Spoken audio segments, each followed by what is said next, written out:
Welcome to turbo talk. देखते हैं अगर आपको इंडिया में कैपेबल ऑफ रोडर चाहिए तो कौन से टॉप 5 ऑप्शन है। नंबर 5 पे फोर्स गुरखा। इसमें 2.6 लीटर का डीजल इंजन मिलता है with 91 brake horse power and 250 newton metre torque. ये गाड़ी की रोड प्रेजेंस काफ़ी अच्छी है और काफ़ी कैपेबल ऑफ रोडर है। नंबर 4 पे मारुति जिम्नी।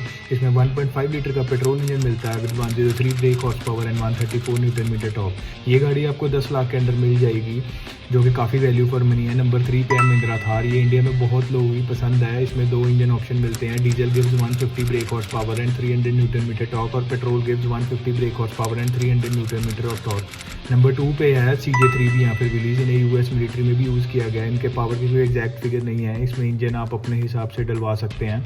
नंबर 1 पे है Maruti Gypsy. Comes with 1.3 litre engine with 80 brake horse power and 103 newton metre of torque. लेकिन इसका लाइट वेट इसे काफ़ी कैपेबल ऑफ रोडर बना देता है। इसकी पावर टू वेट रेशियो काफ़ी अच्छी है।